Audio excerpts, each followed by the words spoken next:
This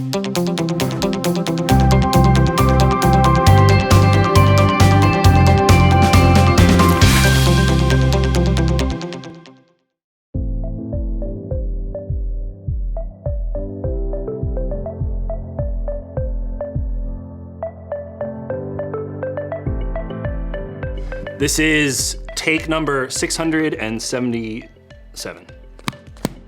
1045.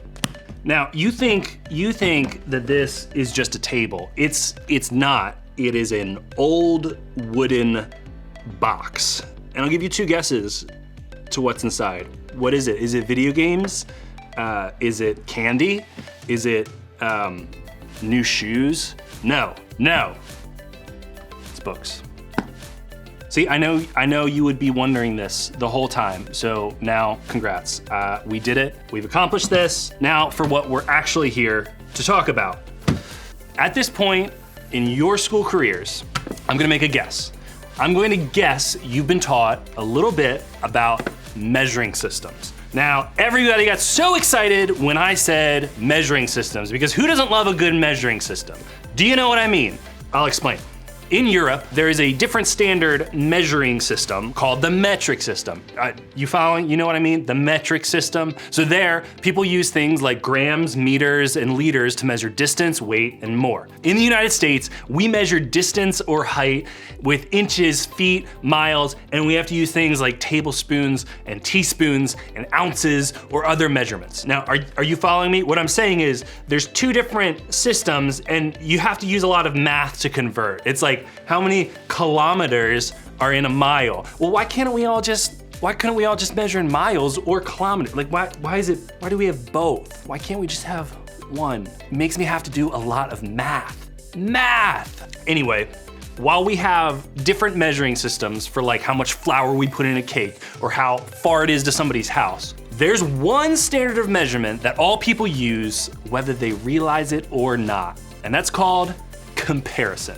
You've heard that word before, right? Comparison is just when we measure something about ourselves against something about someone else.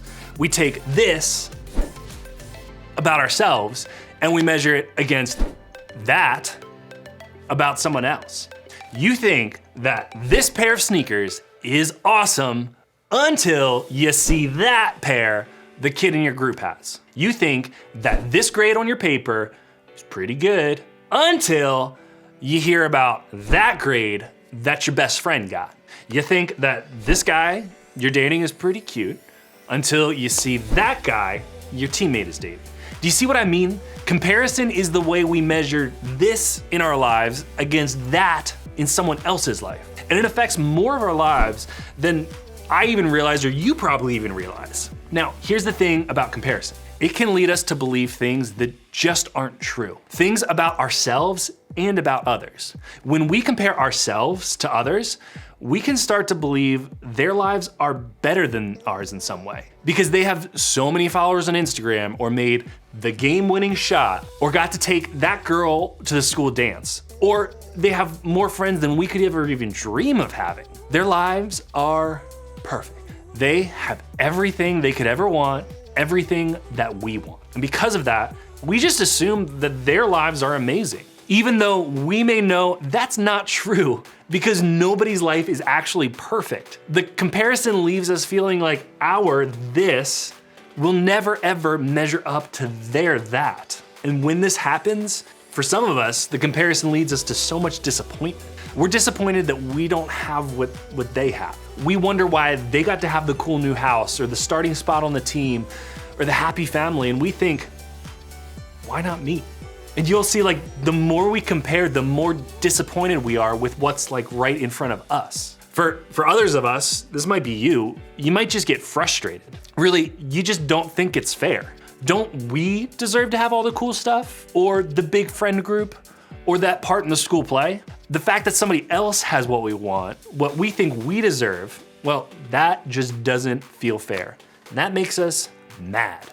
Or maybe it's different for you. And that feeling comparison brings into your life is hopelessness. Not only do you see something in someone else's life that you want, but you feel like you'll never have it. No matter what you do or how hard you try, you'll never be able to get where they are or have what they have, and that makes you feel hopeless. Or maybe comparison motivates you. Instead of giving up, you decide to try harder, to push faster, to do whatever you have to do to get to where they are. And while motivation and hard work aren't bad things, they can be unhealthy when comparison is the reason behind them. Maybe, just maybe, when you compare yourself to others, you actually feel pretty good about yourself. You might even think that you're better than someone else, that you're more deserving of what you have than they are anyway. You might even look down on others because you feel like your life looks pretty good in comparison. Okay, so that was a lot of examples, and you might relate to one of those. Regardless of how comparison makes you feel or which of those examples you relate to most, here's what I think might be true. Comparison still never really takes you anywhere. Because as soon as you reach the thing you want, as soon as you go from your this to their that, you find something else to compare to.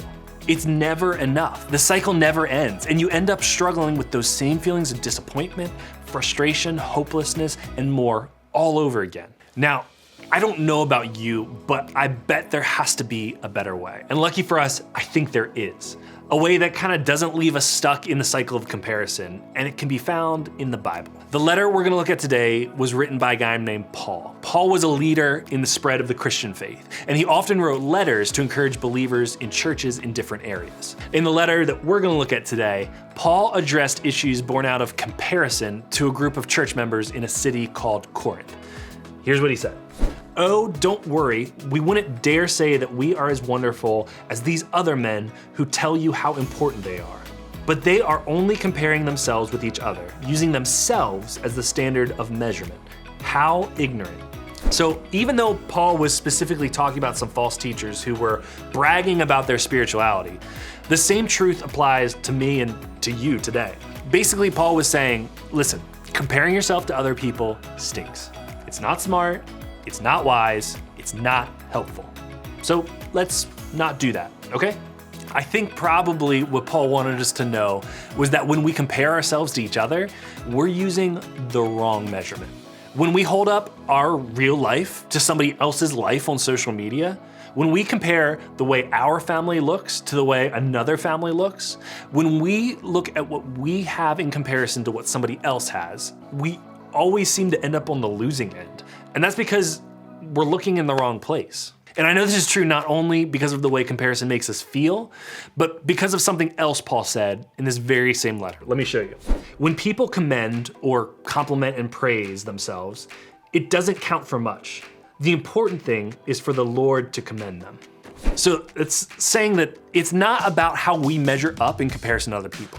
It's not about how our this stands in comparison to their that. As Paul said, that doesn't really count for much. But what does count is this, and that's how God sees us. That's our standard. That's the place we can look to see how we measure up. And the good news is this, God doesn't compare you to others. How do I know that? Because of Jesus. We can look at the way Jesus treated people while he was here on earth as proof of how God sees me and you today. Jesus didn't rank people around him from best to worst. He didn't compare one single person to his own perfection. Instead, he turned the whole system upside down, basing the way he sees all people on one thing, only one thing, God's love. God isn't using the people around you as some sort of measuring stick to determine your worth or your value. Instead, he is simply looking at you through his eyes. He's seeing your life through his love. And that's a place you will always measure up. So since this is true, since God doesn't compare you to others, then what can we do to stop comparing ourselves? There's one more truth I want to share with you that I think could help. It's some wisdom from a book called Proverbs that will give me and you an idea of where to start. Guard your heart above all else, for it determines the course of your life. Comparison starts in our hearts. It starts because something in us feels unhappy with this in our lives compared to that in somebody else's. So if we want to avoid that feeling, we have to stop it where it starts, and that's our hearts. As this proverb says, we have to guard our hearts. So here are a few ideas I have for how you can guard your heart. First, Pay attention to your feelings. Notice the way your mood or your outlook changes when you start to compare yourself to somebody else. Do you feel disappointed, frustrated, angry, anxious? Those feelings might actually be clues that you're headed down a path of comparison. They're a signal that you need to guard your heart. Another thing you can do is you can find out what's fueling it. What are you looking at, thinking about, or doing when you start to feel those things? What's fueling your negative feelings of comparison? Is it a post on social media, a TV show that you're watching, a circumstance in your life that you wish was just different? If it's something in your control, take a step away from it. Close the app, turn off the TV, take a break from that friend group for a day or so. Take a step to guard your heart from the things that cause you to compare. And if it's something you can't control, talk to somebody about it. Maybe you're unhappy with something about your home life, or you have a friend you're jealous of, or you wish you had gotten the top spot on your team. Things like that can cause you to compare. Your group leader is a great person to help you identify steps you can take to change and guard your heart in those areas. And the last thing is celebrate what you do have.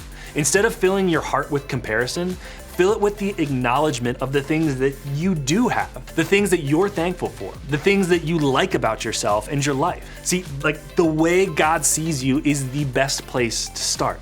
Make a list of the ways He sees you. Send an encouraging text to someone you appreciate, or write down all the things you're grateful for in your own life. When you're tempted to compare, fill that space in your heart with gratitude. Fill it with something that reminds you of the truth that God doesn't compare you to others. If you're still thinking you're the only one struggling with comparing yourself to others, that's not true.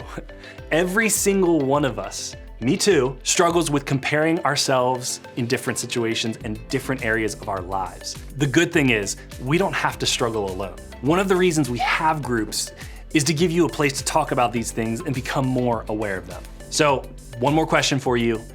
As you go to your group today, I want you to think about this. How does comparing myself to others usually make me feel?